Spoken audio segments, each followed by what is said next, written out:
আসসালামু আলাইকুম। এগুলো মূলত বাড়িটু জাতের লম্বা পটল। তো আমি আপনাদের বাড়িটু জাতের লম্বা পটলের যে চাষটা দেখাই দেব।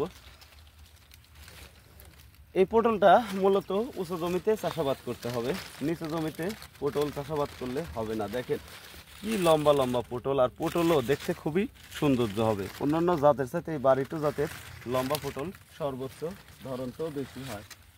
আর এই পটলের চাষটা মূলত উঁচু জমিতে করতে হবে, যে জমিতে বন্যার পানি বা বৃষ্টির পানি ওঠে না, এমন জমিতে বাড়িতে যাতে লম্বা পটলের চাষাবাদ করতে হবে। আর আপনারা যে জমিতে লাগাবেন সেই জমিতে লাগানোর আগে, চারা রোপণের আগে কোনো ধরনের সার বা ঔষধ ব্যবহার করবেন না। আর পটলের চারা মূলত লতা থেকে চারা তৈরি করতে হয়, আর বীজ থেকে কোনো চারা হয় না।